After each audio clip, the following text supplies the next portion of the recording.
Bonjour mes amis taureaux, c'est un tirage général, donc pour les taureaux, ascendant taureau, signe lunaire en taureau.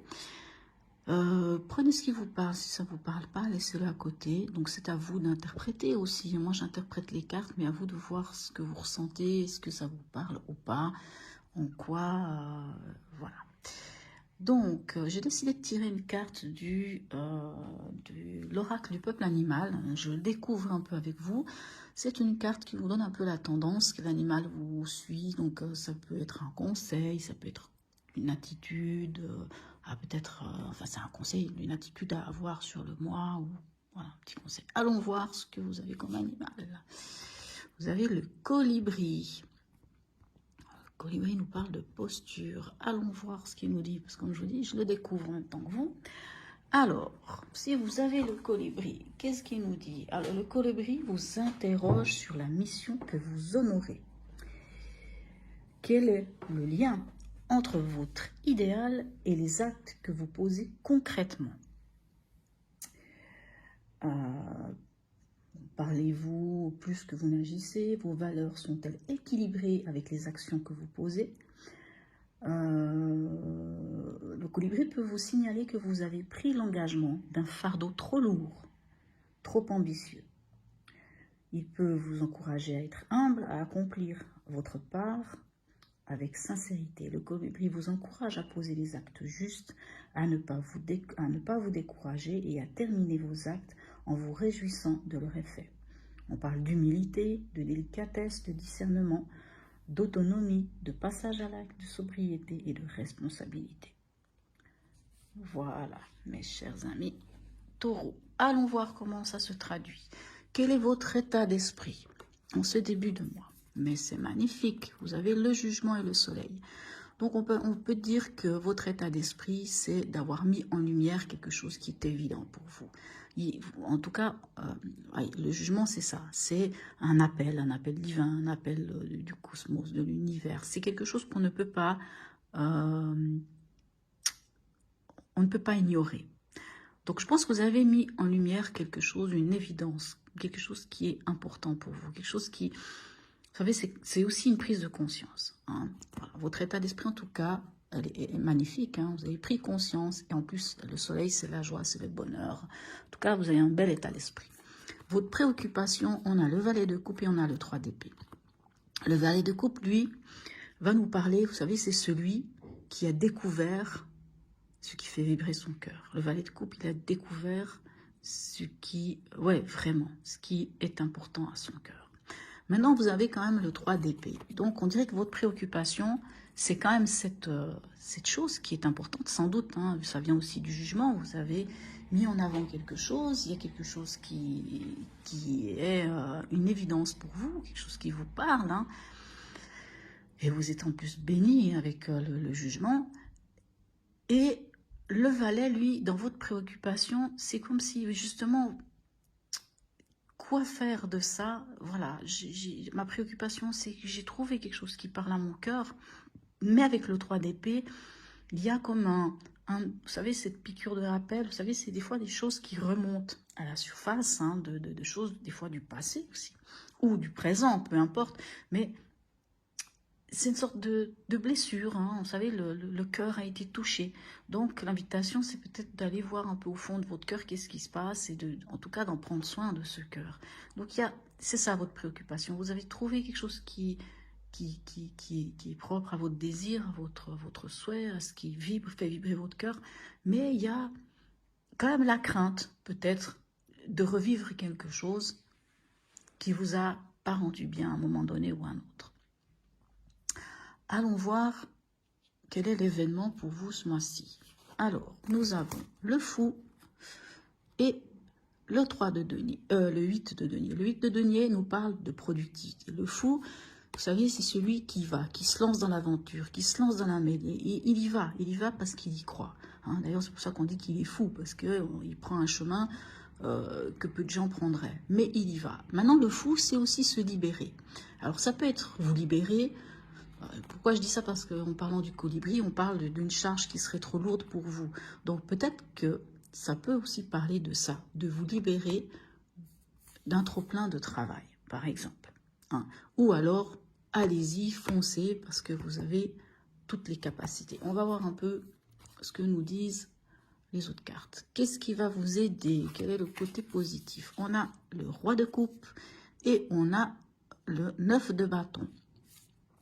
Le 9 de bâton, lui, nous parle, vous savez, justement, ouais, c'est ça. Il vous parle quand même de ce fardeau, de quelque chose qui est trop pour vous. C'est trop lourd pour vous. Et avec le roi de coupe, vous savez, c'est celui qui maîtrise ses émotions, hein, maîtrise le sentimental. Donc, sans doute qu'on vous dit en conseil, hein, ce qui va vous aider, c'est de maîtriser vos émotions. C'est d'être en roi de coupe, c'est-à-dire vous maîtrisez. Donc, vous voyez, le roi de coupe, il maîtrise les émotions au point où il ne met pas en avant ses émotions. Il ne laisse pas l'émotionnel prendre le dessus. Et là, on vous dit de ne pas laisser l'émotionnel prendre le dessus. On vous dit d'être en roi de coupe, c'est-à-dire de maîtriser vos émotions. Et avec ce 9 de bâton, de peut-être lâcher des choses qui sont trop lourdes. Ou pas forcément de lâcher. C'est pas de dire, je ne vais pas le faire. Mais peut-être que vous travaillez beaucoup. Peut-être que justement ce fou vous dit, libérez-vous d'une trop grande charge de travail. Hein. On a avec le 9 de bâton, c'est une charge. Et quelque part, on peut vous dire, non pas de lâcher, hein, puisqu'on n'est pas sur un 10 de bâton, mais ça peut être peut-être, la prochaine étape sera peut-être le 10 de bâton, de lâcher ce fardeau. Mais on peut aussi vous dire, à part le lâcher, à part dire, ben, je me charge pas autant, c'est de se dire aussi, ben, je prends les choses l'une après l'autre. Je les prends étape par étape. Je peux faire, hein, puisque le colibri vous invite à aller au bout de ce que vous avez décidé. Mais peut-être qu'il faut décharger un peu, puis prendre un peu moins. Vous savez, c'est comme si vous vouliez porter 40 kilos, puis finalement, peut-être que ce sac de 40 kilos peut être divisé, je ne sais pas, en 2, en 4, et puis finalement, prenez 10 kilos, 10 kilos, 10 kilos, vous allez y arriver, mais avec moins de charge. Qu'est-ce qui vous aiderait pas, ou ce à quoi vous devriez faire attention? On a le valet de coupe et on a la reine de coupe. Le valet de coupe, dans cette position, ben justement, il vous parle de il vous parle un peu la même chose, hein, que pour le 9 de bâton, c'est vais-je y arriver? Est-ce que je vais y arriver? Est-ce que oui? Est-ce que non? Et il vous dit, ben encore une fois, hein, oui, vous pouvez y arriver, vous pouvez y arriver. Et ce qui est important, c'est d'écouter, c'est de vous écouter. La reine de coupe vous invite à vous écouter, à vous protéger, à prendre soin de vous. Hein. Le valet de bâton, lui, dans cette position, vous savez, le valet de bâton, c'est celui qui a trouvé son désir et qui le met en place. Mais quand il est dans cette position-là, c'est plutôt est-ce que je vais y arriver? C'est la question que vous pourriez vous poser. C'est ne pas trop savoir ce qu'on veut, c'est aussi ne pas s'autoriser à s'écouter. Et là, par contre, avec la reine de bâton, on vous dit écoutez-vous. Vous voyez, donc dans le conseil, maîtrisez votre émotionnel, lâchez peut-être un peu la bride, prenez peut-être moins, s'il y a quelque chose de lourd pour vous, je ne vous dis pas de le lâcher, hein, ça peut être de le lâcher aussi, ça c'est à vous de voir si vous voulez le lâcher ou pas. C'est peut-être pour ça qu'on a ce 3 d'épée, c'est un peu lourd, c'est un peu, ça vous plombe un peu. Faites les choses, mais comme je vous dis, hein, au lieu de prendre un sac de 40 kilos sur les épaules, ou de prendre 4 sacs de 10 kilos, prenez 10 kilos, 10 kilos, 10 kilos. Finalement, vous arriverez au même résultat. Peut-être un peu moins vite, mais vous y arriverez. C'est pour ça que la reine de coupe vous dit de vous écouter, de vous protéger. Et lui, il vous demande de vous autoriser à prendre soin de vous, à vous écouter. Au niveau émotionnel, qu'avons-nous? Eh bien voilà, on a le 8 d'épée et on a j'ai toujours un souci, le 9 de denier. Le 9 de denier, vous savez, ça c'est la richesse, hein, c'est quand on possède. Le 8 d'épée, moi j'appelle ça la carte de l'enfermement. Hein, l'enfermement, c'est quand on s'enferme soi-même, ou les croyances des autres, hein, vous savez, ces croyances limitantes, vous enferment dans quelque chose et vous empêchent d'avancer. C'est vraiment l'enfermement du mental. C'est vraiment le mental qui vous met dans une condition où vous n'arrivez pas à vous libérer. D'où d'ailleurs ce conseil de vous écouter. Hein. D'où le conseil de mettre en avant quand même cet émotionnel sans qu'il vienne vous déranger, bien entendu. Hein, mais on vous demande de vous écouter. Et là, au niveau émotionnel, il y a quand même quelque chose qui vous met à mal. Mais n'oubliez pas que c'est du mental. Dans un des Rider-Waite que j'ai, le 8 d'épée, on a une femme qui se regarde dans un miroir. Et ce qu'elle voit dans le miroir, c'est des liens, elle est entravée, et des corbeaux qui viennent lui picorer la tête. Hein, voyez. Mais la réalité, ça c'est ce qu'elle voit dans le miroir, mais la réalité, elle n'est pas du tout entravée, elle n'est pas du tout... il n'y a aucun oiseau qui vient lui picorer la tête. Vous comprenez? Donc c'est ça le 8 d'épée. Le 8 d'épée, c'est votre mental qui vous joue des tours. Donc lâchez le mental, laissez le mental là où il est, vous le lâchez, parce que si vous laissez le mental prendre le dessus, vous passerez à côté de cette richesse intérieure que vous avez. Alors, au niveau pragmatique, qu'avons-nous? On a la reine de Pentacle et le mât.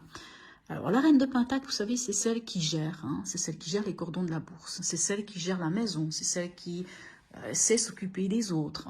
Voilà, en tout cas, normalement, c'est une très bonne gestionnaire. Maintenant, vous avez le mât. Le mât, lui, c'est le contraire. Hein, vous l'avez là aussi, le fou. Hein.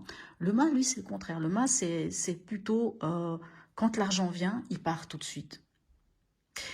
Donc, ces deux cartes, dans le domaine pragmatique, qui est quand même le domaine pécunier, domaine matériel, domaine de l'argent, domaine du travail, domaine, vous comprenez ce domaine-là, domaine du matériel, j'ai envie de dire qu'il vous invite à faire attention à votre argent, à vous comporter en reine de Pentacle. Révisez vos comptes, regardez qu'est-ce qui se passe, faites attention, ne dilapidez pas votre argent, ne fonctionnez pas en mât avec l'argent, parce que le mât, vraiment, c'est vraiment celui qui a les poches trouées, hein, c'est vraiment celui qui a les doigts écartés, que sitôt qu'il a d'argent, il part, hein, c'est-à-dire, en tout cas, il ne va pas économiser. Moi, j'ai l'impression quand même que ce mois-ci, on a quand même beaucoup de deniers.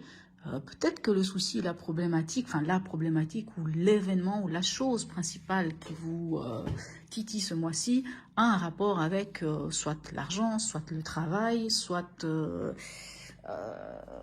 matériel. Allons voir où est-ce que vous en êtes dans votre chemin de vie. Alors, nous avons, vous voyez, on reste dans les pentacles. Nous avons le valet de pentacle et on a l'ermite. Le valet de pentacle, hein, c'est celui qui a trouvé on peut parler de l'apprenti aussi, hein, le valet de pentacle, ça peut être aussi quand on veut apprendre quelque chose de nouveau, mais c'est aussi celui qui a trouvé une solution, une façon de faire face à l'argent, face au matériel, hein. Par contre, l'ermite, alors l'ermite, ça peut être deux choses. Soit on va vous demander de rentrer en introspection, c'est-à-dire de faire un petit peu l'analyse, hein, un feedback de tout et de rien. Hein, ce que Colibri vous invite aussi. Est-ce que oui ou non, comment vous gérez la situation? Est-ce que vous prenez trop de charges ou pas? Est-ce que, voilà. Et d'en sortir en tant qu'ermite, vous savez, celui qui est sage, celui qui est éclairé, celui qui sait où il va. Donc l'ermite, c'est aussi celui qui sait où il va. Donc sans doute que vous avez trouvé, à la fin de tout ce cheminement, sans doute que vous avez trouvé une solution au problème. Hein, parce que le valet de Pentacle, c'est ça. Il trouve une solution, il trouve une façon de gagner de l'argent, il trouve une façon de régler ce problème qui est matériel. Et l'ermite peut dire aussi, ben, vous êtes sage, fort d'expérience, et oui, vous allez régler le problème. On va voir à la fin du mois quelle est l'énergie. Magnifique, waouh! Alors oui, je pense que c'est plutôt ça. Vous allez trouver la solution. Et en tant qu'ermite, avec cette sagesse, avec cette expérience qui fait de vous l'ermite, vous saurez comment trouver la solution à la chose qui pourrait vous embêter ce mois-ci, qui semble quand même quelque chose du domaine du matériel. Parce que l'énergie à la fin de mois, avec l'as de coupe. L'as de coupe, c'est par amour, pour amour, avec amour. L'as de coupe, c'est un nouvel amour. Mais quand je dis un nouvel amour, c'est pas forcément face à quelqu'un. Alors oui, ça peut être une nouvelle rencontre amoureuse, mais ça veut dire aussi que cette préoccupation que vous aviez d'avoir trouvé quelque chose qui vous parle à votre cœur, mais que vous vous dites, est-ce que si je vais sur cette route, est-ce que je vais encore risquer de me faire blesser, qu'on va blesser mon cœur? Ben à la fin du mois, elle revient, cette préoccupation-là, mais elle revient magnifiquement parce qu'on a le 3 de denier. Le 3 de denier nous parle que soit vous allez rencontrer des gens qui vont vous apprendre des choses et qui vont vous permettre de construire votre avenir, de construire quelque chose. Soit c'est un nouvel amour et vous construisez quelque chose avec ce nouvel amour. Quoi qu'il en soit, c'est quand même un nouvel amour, une nouvelle... c'est pas une passion, c'est vraiment quelque chose qui parle à votre cœur. Hein. Il y a quelque chose de nouveau qui vient et qui parle à votre cœur et qui va... Et avec le 3 de denier, on vous dit, c'est nickel, c'est top, c'est génial. Vous allez pouvoir construire, vous allez pouvoir mettre les choses comme vous le souhaitez. Allons voir le message de vos anges. Qu'est-ce que les anges ont à vous donner comme message? Appréciation. Prends conscience de tes souhaits et de tes besoins. Vous voyez, avec la reine de coupe, on vous dit de tenir compte, de vous écouter. Identifie-les et mets-les tout en œuvre pour les réaliser. Mets tout en œuvre pour les réaliser. Réfléchis à tes dons, à tes talents et tes performances. Ce n'est que lorsque tu accepteras toutes les facettes de ta personnalité que tu reposeras en toi-même et tu seras plein de confiance en toi-même. Ce n'est qu'à partir de ce moment que tu peux vraiment te tourner vers autrui. Prends conscience des bons côtés des personnes qui sont autour de toi. Soutiens-les et encourage-les. Ces personnes se sentiront heureuses en ta présence. La sagesse des anges t'enjoint de comprendre qui tu es vraiment, un esprit hautement développé, un corps humain, dans un corps humain. Si tu reconnais les dimensions spirituelles qui sont les tiennes, et si tu les acceptes, tu ressembleras toujours plus à ton être véritable. Ton esprit alors grandira. L'affirmation « Je distingue et j'accepte ma véritable identité ». Waouh, c'est magnifique. Écoutez, c'est ouf. Waouh. Vraiment, écoutez-vous, écoutez-vous. Acceptez de lâcher la bride si c'est trop lourd pour vous. Acceptez de lâcher la bride. Essayez de faire les choses autrement que de vous charger inutilement. Le petit message de l'oracle, de l'intuition. Prédiction, retard. Un contretemps peut t'irriter, mais n'écoute pas ta voix. N'écoutez pas votre mental, si je puis dire. N'écoute pas ta voix négative intérieure. Vous savez, celui-ci là. Voilà. Acceptation et patience t'aident à transformer ce moment à ton meilleur profit. Là, vous voyez, je vous parlais quand même de patience. On parlait de faire les choses avec différemment, quoi. Voilà. Hop, on va le mettre ici. Et voilà. Et là, j'ai tiré une carte. Alors, je le dis à tout le monde, dites-moi si vous voulez que je continue ou pas. C'est une carte de l'oracle des mantras. Pour ceux que ça intéresse, vous pouvez faire cette méditation. Pour faire une méditation, il n'y a pas besoin de savoir s'asseoir en tailleur. Vous pouvez très bien être assis sur une chaise. La plupart de ces mantras, vous pouvez les trouver sur YouTube. Comme ça vous permet d'avoir une petite vidéo. C'est toujours des mantras qui sont chantés. La plupart du temps sont chantés.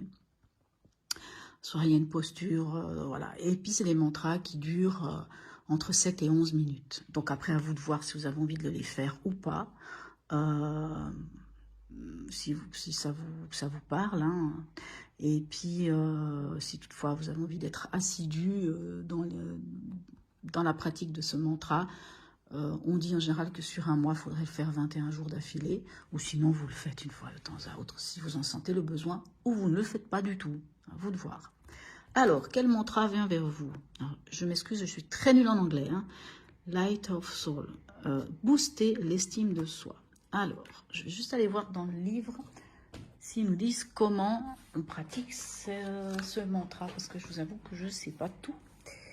Donc c'est comme je dis, c'est une chanson. En français, c'est « Je suis la lumière de l'âme, je suis abondante, je suis beau, belle, je suis la béatitude, je suis. » Voilà. Alors, il existe plusieurs chorégraphie apparemment, d'accord, pour accompagner ce chant. Donc il faut vraiment aller sur, vous allez sur YouTube et vous marquez Light of the Soul, vous marquez soit mantra, soit méditation. Comment faire la méditation? Vous tomberez sur des vidéos, vous regarderez. Et sinon, on vous dit que vous pouvez aussi vous laisser inspirer par le son. Donc vous écoutez la chanson et créer votre propre gestuelle. C'est-à-dire que vous pouvez très bien, voilà, ça serait peut-être pas assis, vous pouvez vous décider, voilà, je mets cette musique et je me laisse, je danse, je laisse mon corps aller comme il en a envie, comme il le sent. Une autre manière de faire, sinon chanter se montrer comme une auto-bénédiction en plaçant votre main droite en arc, la paume tournée au-dessus du sommet du crâne, donc la paume droite, pardon, excusez-moi, et la paume gauche est orientée vers l'avant à la hauteur de l'épaule gauche, comme si elle cherchait à capter tout ce qui se déroule devant elle, focalisée sur le circuit de l'énergie de la paume gauche à la paume droite, en passant par le chakra couronne et le centre de la poitrine au chakra du cœur. Voilà. Donc à vous de voir si vous avez envie de la faire ou pas. Hein. Comme je dis, c'est libre à vous. Alors voilà mes amis taureaux, j'espère que ce tirage vous aura peut-être apporté quelque chose. Dites-moi en commentaire si ça vous a parlé ou pas, si ça résonne pour vous. Et je vous dis à bientôt.